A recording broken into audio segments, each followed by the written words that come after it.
മക്കളെ, എല്ലാവരും സുഖമായിട്ടിരിക്കുകയാണല്ലോ. വെക്കേഷനൊക്കെ അടിച്ചു പൊളിച്ചിരിക്കുകയാണ് അല്ലെ? അപ്പോൾ നിങ്ങളോട് ഈ ഒരു ടൈമിൽ ചോദിക്കാൻ പറ്റിയ ചോദ്യമായിട്ടാണ് മിസ് വന്നിരിക്കുന്നത്. കാരണം വെക്കേഷൻ ടൈം എന്ന് പറയുമ്പോൾ ഫുൾ എൻജോയിങ് ആണ്. ട്രിപ്പ് പോകുന്നുണ്ട്. ട്രിപ്പ് പോകുന്നതിനിടയിൽ നമ്മൾ പല തരത്തിൽ ഭക്ഷണം കഴിക്കുന്നു, ഫുഡ് കഴിക്കുന്നു. വീട്ടിലാണെങ്കിലും നമ്മൾ അമ്മ വീട്ടിലും അച്ഛൻ വീട്ടിലും പലയിടത്തൂടെ ഒക്കെ പോകുമ്പോഴാണെങ്കിലും പ്രധാനമായിട്ടുള്ളൊരു സംഗതിയാണ് ഫുഡ് എന്നുള്ളത് അല്ലേ?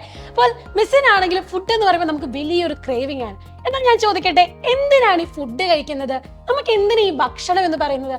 നിങ്ങൾ ചിന്തിച്ചു നോക്കിയിട്ടുണ്ടോ? പലതരത്തിലുള്ള സാധനങ്ങൾ വീട്ടിൽ നിന്ന് നമ്മൾ ചോറും മീൻകറിയും ചിക്കൻ ഫ്രൈയും, അതുപോലെ പുറത്തിറങ്ങുമ്പോൾ നമ്മൾ ബർഗറും, അതുപോലെ തന്നെ എന്താണ് ഫ്രൈഡ് ചിക്കനും മന്തിയും, അങ്ങനെ കുറേ സാധനങ്ങൾ കഴിക്കും അല്ലേ? അപ്പോൾ എന്തിനാണ് ഈ ഫുഡ് കഴിക്കുന്നത്? നമുക്കറിയാം, നമ്മൾ കഴിഞ്ഞ ക്ലാസ്സിൽ 6ാം ക്ലാസ്സിലൊക്കെ പഠിച്ചിട്ടുണ്ട്. ഈ പറയുന്ന ഭക്ഷണം കഴിക്കുന്നതിലൂടെ നമുക്ക് പല ന്യൂട്രിയൻസ് കിട്ടുന്നുണ്ട് അല്ലേ? അതായത് കാർബോഹൈഡ്രേറ്റ്, പ്രോട്ടീൻ, ഫാറ്റ്, അതുപോലെ കൊഴുപ്പ്, ഇത്തരത്തില് ഫൈബേഴ്സ്, അങ്ങനെ കുറേ ന്യൂട്രിയൻസ്, പോഷണം ലഭിക്കാൻ വേണ്ടിയിട്ടാണ് നമ്മൾ ഭക്ഷണം കഴിക്കുന്നത്. ഇനി ഈ ന്യൂട്രീഷൻ കഴിക്കും അല്ലെങ്കിൽ ന്യൂട്രീഷൻ കിട്ടുമ്പോൾ നമ്മൾ മനുഷ്യർ മാത്രമല്ല, എല്ലാ ജീവികളും അവർ ഭക്ഷണം കഴിക്കുന്നത് അവരുടെ ജീവൻ നിലനിർത്താൻ വേണ്ടിയിട്ട്, പോഷണം ലഭിക്കാൻ വേണ്ടിയിട്ടാണ്. ഇനി നമ്മൾ കഴിക്കുന്ന ഭക്ഷണം നമ്മുടെ വായിലൂടെ നമ്മൾ കഴിക്കുന്നത് അല്ലെ?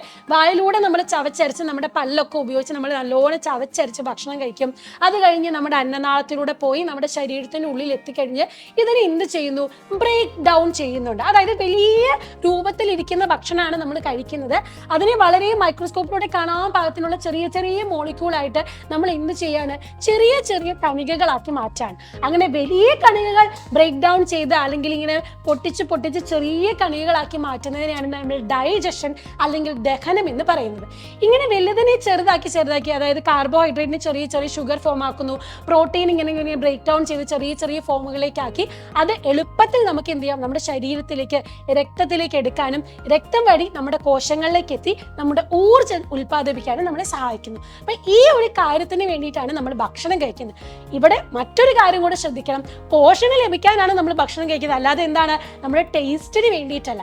അപ്പോൾ നമ്മൾ കഴിക്കുന്ന ഭക്ഷണം ആരോഗ്യപ്രദമുള്ളതാണോ, നല്ല രീതിയിലുള്ള ഭക്ഷണമാണോ നമ്മൾ കഴിക്കുന്നത് എന്നും കൂടി ശ്രദ്ധിക്കാം. അപ്പൊ നമുക്ക് കൂടുതൽ കാർബോഹൈഡ്രേറ്റ് വേണ്ട ആവശ്യമില്ല. നമ്മൾ കുറച്ച് കാർബോഹൈഡ്രേറ്റും കൂടുതൽ വിറ്റാമിനുകളും പ്രോട്ടീനും അതുപോലെ തന്നെ കൊഴുപ്പ് കുറച്ചൊക്കെ അടങ്ങിയ ഭക്ഷണങ്ങളാണ് നമ്മൾ കൂടുതലും കഴിക്കേണ്ടത്. അപ്പൊ നല്ല രീതിയിലുള്ള ആരോഗ്യം നിലനിർത്താൻ വേണ്ടിയിട്ട്, നല്ലൊരു ജീവിത ശൈലിക്ക് വേണ്ടി നല്ല ഭക്ഷണം കഴിക്കാനും കൂടെ ശ്രദ്ധിക്കുക. അപ്പോൾ ഏത് ഫുഡ് കഴിച്ചാലും നമ്മുടെ ശരീരത്തിന് ആവശ്യമായിട്ടുള്ളതും ആരോഗ്യപ്രദമായിട്ടുള്ളത് കഴിക്കാനും കൂടെ ശ്രദ്ധിക്കുക. അപ്പോൾ അവധിക്കാലമാണ്, ഇതും കൂടി ശ്രദ്ധിക്കുക. അപ്പോൾ all the very best. By.